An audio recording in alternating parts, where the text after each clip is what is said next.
জাতীয় বিশ্ববিদ্যালয়ের অধীনে অনার্স ভর্তি পরীক্ষায় 100 নম্বরের মধ্যে কত নম্বর এবং তোমার যে এসএসসি আইসিসি থেকে 100 নম্বরের যে সেখানে 100 নম্বরের মধ্যে কত নম্বর পেলে তুমি একটা ভালো কলেজ অথবা তুমি তোমার পছন্দের কলেজ চান্স পাবা। আজকের ভিডিওতে এই কারণে যে কারণ তোমাদেরকে পড়াশোনার প্রতি একটু সিরিয়াসনেস তৈরি করা, কারণ অনেকেই দেখা যায় যে জিপিএর যোগ্যতা নিয়ে বসে আছো বাট পরীক্ষায় কত কি পাবা কারো কোনো খেয়ালই নেই। বাট একটু পয়েন্টটা বোঝো, আজকে ডিসকাশন করছি এই 200 নম্বরের মধ্যে তোমার কত পাইলে একটা ভালো কলেজ ভালো সাবজেক্ট বা যেটা তুমি চয়েস করছো সেটা আসতে পারে। এখন তোমার পছন্দ যেটাই হইতে পারে সেটাকে আমরা কয়েকটা ক্যাটাগরিতে আলাদা করে আলোচনা করব। সম্পূর্ণ ভিডিও দেখো, বিষয়গুলো জেনে নাও যাও। আর যারা এখন আমাদের channel subscribe, Facebook page follow দাও না, আমাদের সাথে যুক্ত থাকো এরকম গুরুত্বপূর্ণ তথ্যগুলো জানার জন্য। আর যারা আমাদের অনার্স ভর্তি পরীক্ষার কোর্সে যুক্ত হতে চাও বিস্তারিত দেখে নাও, চাইলে কোর্সে যুক্ত হতে পারো। জাতীয় বিশ্ববিদ্যালয়ে ভর্তিজ শিক্ষার্থীরা, তোমাদের জন্য আমরা চালু করেছি টার্গেট জাতীয় বিশ্ববিদ্যালয় কোর্স। অনার্স ভর্তি পরীক্ষায় তুমি ভালো ফল করতে চাইলে আমাদের কোর্সের বিকল্প নাই, যেখানে তুমি 230 টাকায় পাচ্ছ 8000 প্লাস এমসিকিউ এর শীট, সকল বিষয়ে গুরুত্বপূর্ণ সাজেশন, বিগত 5 বছরের প্রশ্ন, অনলাইন পরীক্ষার ব্যবস্থা, ভালো কলেজ পাওয়ার গাইডলাইন, পরীক্ষার সকল আপডেট। এই এক কোর্সে তুমি সবকিছু পেয়ে যাবে, আলাদা কোনো বই কোনো কিছু কিনতে হবে না। অলরেডি আমাদের কোর্সে যুক্ত হয়েছে কয়েক হাজার শিক্ষার্থী, তুমিও আজকে যুক্ত হয়ে যাও আমাদের এই কোর্সে এবং শুরু করে দাও ভালো পরীক্ষা দেওয়ার প্রস্তুতি। কোর্সে যুক্ত হতে এই নাম্বারে বিকাশ বা নগদ থেকে 230 টাকা সেন্ড মানি করে আমাদেরকে হোয়াটসঅ্যাপে মেসেজ করে আমরা কোর্স লিঙ্ক তোমাকে দিয়ে দিচ্ছি। বিস্তারিত কমেন্ট এবং ডিসক্রিপশনে দিয়ে দেওয়া হলো। আশা করি তুমি বিস্তারিত দেখেছো। আমাদের কোর্সে যুক্ত হলে তুমি সকল বিষয়ে পিডিএফ সাজেশন শিট এবং অনলাইন এক্সাম, পরীক্ষার গাইডলাইন এবং তোমাদের এই যে টুকটাক বিষয়গুলো নিয়ে প্রশ্ন সেগুলো সব আমাদের সাথে ডিসকাশন করতে পারবা। বলতে পারো একটা কমপ্লিট প্যাকেজ পাচ্ছ তোমরা। সো আমাদের সাথে এখনও যুক্ত হও না, যুক্ত হয়ে যাও। আর ডিসক্রিপশন কমেন্টে নাম্বার দেওয়া রইল। দেন আমরা একটু ডিসকাশন করি যে তুমি কত নাম্বার পাইলে কোন কলেজে চান্স পাবা। এখানে তোমার পছন্দের কলেজ, যেহেতু আমরা শব্দটা ব্যবহার করেছি, তাহলে তোমার পছন্দের কলেজকে আমরা ক্যাটাগরি ওয়াইজ ভাগ করে নিই। একটু বুঝি যে আমাদের দেশে প্রায় 881টা কলেজ নিয়ে জাতীয় বিশ্ববিদ্যালয়ের অধীনে রয়েছে এবং তোমরা এই একটা পরীক্ষা দিয়ে 881টা কলেজে ভর্তির জন্য যোগ্যতা অর্জন করতে পারবা। মানে এমন না যে আলাদা আলাদা কলেজের জন্য আলাদা আলাদা পরীক্ষা হবে, সবারই একটা পরীক্ষা হবে এবং এই পরীক্ষাটা হবে টোটাল 100 মার্কের। কিন্তু টিচাররা যখন তোমার রেজাল্ট দেখবে বা তুমি যে কলেজের কাছে রেজাল্ট তোমার আবেদন করেছো সে কিন্তু তোমার ওভারঅল 200 নম্বরের রেজাল্ট দেখতে পারবে। একটাকে বলা হয় টেস্ট স্কোর, একটা বলা হয় মেরিট স্কোর। ওভারঅল এই 200 মার্কের রেজাল্ট দেখবে, যেটা একটা আসবে পরীক্ষা থেকে, একটা আসবে তোমার এসএসসি এবং ইন্টারমিডিয়েট এইচএসসির রেজাল্ট থেকে। এখন এই জায়গায় তোমার পছন্দের কলেজগুলোকে ক্যাটাগরি যদি আমরা বিভক্ত করি, দেখা যায় ভালো মানের সরকারি কলেজ, মোটামুটি লেভেলের সরকারি কলেজ, আবার ভালো মানের বেসরকারি কলেজ, মোটামুটি লেভেলের বেসরকারি কলেজ, এভাবে আমরা বেশ কিছু জায়গা থেকে ডিসাইড করতে পারি। প্রথমেই আমি এক ধরনের শিক্ষার্থীদেরকে বাদ দিতে চাচ্ছি আমাদের এই ডিসকাশন থেকে, যারা কিনা অন এভারেজ বেসরকারি কলেজগুলোতে আবেদন করেছো, মানে খুব বেশি প্যারা নাই, সেসব কলেজে পরীক্ষা দিলে তুমি পাশ করলেই চান্স পাবা। মানে 35 পাইলে তুমি চান্স পাবা। তোমার এসএসসিতে কত আছে তাও ম্যাটার করে না, আর এখানে তুমি কত পেয়েছো তাও ম্যাটার করে না, কারণ ওদের ওখানে আসন সংখ্যায় তোমরা ভর্তি হওয়ার পরও প্রায় 150, 200, 500 আসন সংখ্যা ফাঁকা থেকে যাবে। সো ওই কলেজগুলোর ডিসকাশন আমরা এখানে বাদ দিচ্ছি। ওইখানে যারা আবেদন করেছো তারা মোটামুটি কাজে পাশ করবা 35 পাইয়া, দেন অনায়াসে তুমি চান্স পেয়ে যাবা। বাট যারা কিনা ভালো মানের বেসরকারি কলেজ এবং যে কোনো সরকারি কলেজে আবেদন করেছো কেন, সেখানেই তোমাকে তীব্র প্রতিযোগিতার সম্মুখীন হইতে হবে। কারণ ভালো একটা কলেজে পড়াটা সবারই একটা স্বপ্ন থাকে।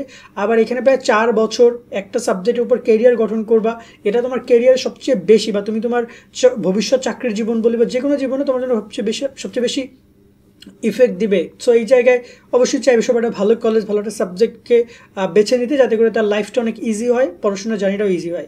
এই পয়েন্ট অফ ভিউ থেকে যদি কথা বলি, প্রথমে আগে আমরা আসি নর্মাল বেসরকারি কলেজগুলো বা বেসরকারি কলেজগুলো নিয়ে, যে ভালো মানের সব কিছু বেসরকারি কলেজ।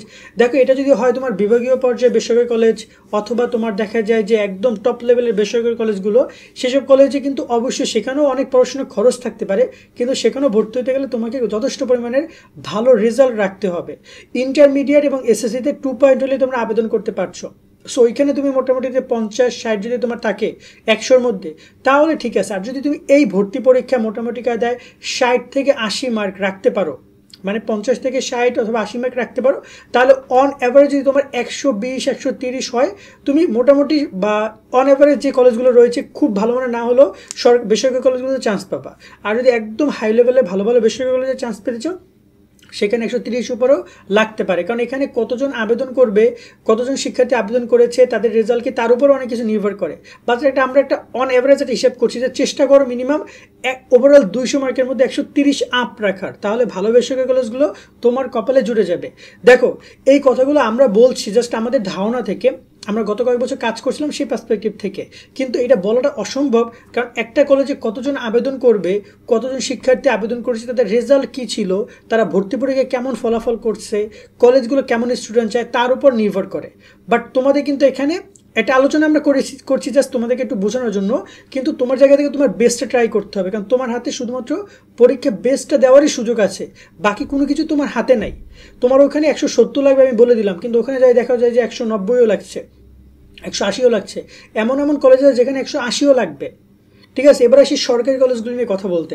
যে সকল কলেজগুলো অন এভারেজ সরকারি কলেজ খুব ভালো মানের না, বাট নামি সরকারি কলেজ এবং সুযোগ সুবিধা মোটামুটি ভালো, সেখানেও দেখা যায় তোমার এখানে 120-30 এরকমের নাম্বার লেগে যেতে পারে যদি সেখানে আবেদন অনেক বেশি পড়ে। দেখা গেলো সেখানে আবেদন অনেক বেশি পড়েছে, তাহলে দেখা যায় তারা কিন্তু ট্রাই করবে বেস্ট স্টুডেন্টগুলো নিয়ে নেওয়ার জন্য প্রথম ধাপেই, তাই না? তো তারা বেস্ট স্টুডেন্ট নিতে গেলে সেই জায়গায় দেখা যায় যে ভালো ভালো স্টুডেন্ট নিতে গেলে তোমাকে অবশ্যই ভালো রেজাল্ট করে সেই ভালো স্টুডেন্টের তালিকায় যেতে হবে, এবং সেটাও ওই নর্মাল যে সরকারি কলেজগুলো রয়েছে সেখানে আমি বলছি 120-130 এর উপরে রাখা যত পারো ট্রাই করো। যারা কিনা খুব ভালো লেভেলে কলেজে অ্যাপ্লাই করেছে, যেমন প্রত্যেকটা বিভাগীয় পর্যায়ে 3 থেকে 4টা ভালো কলেজ রয়েছে প্রত্যেকটা বিভাগীয় অঞ্চলে, এমনকি আছে কোনো কোনো বিভাগে, রাজশাহী রংপুর এসব বিভাগে 7টা-8টা কলেজও আছে বেস্ট কলেজ।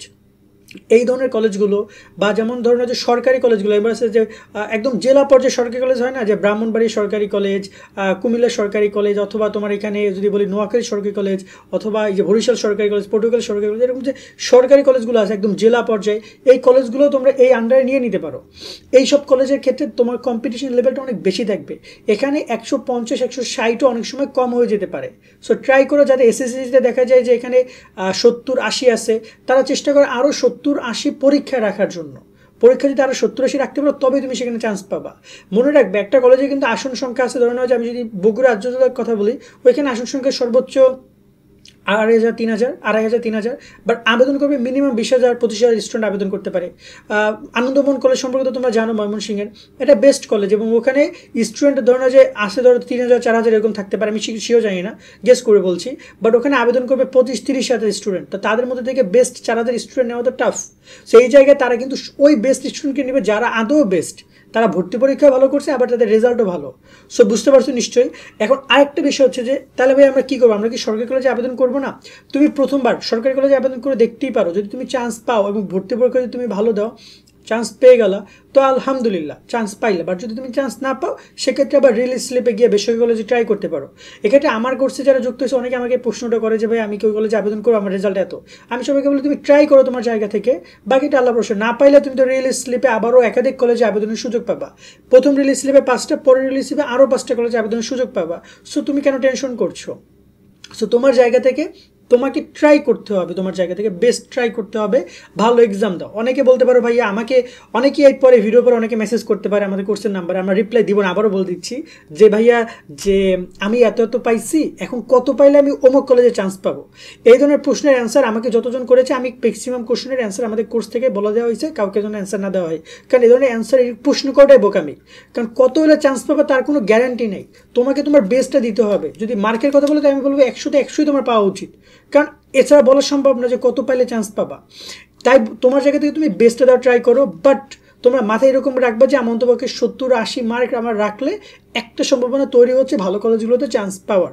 আর যদি সম্ভব না হয় দেন আমি রেজাল্ট যদি ভালো হবে তত হইলো, বাট পরবর্তী রিলিজ স্লিপে আমাকে রেজাল্টটা অ্যাডভান্টেজ প্রোভাইড করবে, কারণ রিলিজ স্লিপে তাহলে আমি এটা ভালো কলেজ পেয়ে গেলাম, হয়তো আমি এই কলেজটা পাইলাম না, বাট রিলিজ স্লিপ এর থেকে অন্তত একটু কম মানের বাট ভালো কলেজ আমি পেয়ে যেতে পারি যদি আমার ভর্তি পরীক্ষা ভালোভাবে হয়। আশা করি পুরো পয়েন্টে তোমরা অনেকগুলো বিষয় বুঝেছো। এখন সুন্দর করে তোমাদের করণীয় হচ্ছে পড়াশোনা করা, সুন্দর করে পড়াশোনা করে এটার দিকে ফোকাস দাও, বাকিটা আল্লাহ ভরসা। আজকের মতো আমরা এখানে বেরিয়ে নিচ্ছি, সকলে অনেক অনেক ভালো থাকবা, আল্লাহ হাফেজ।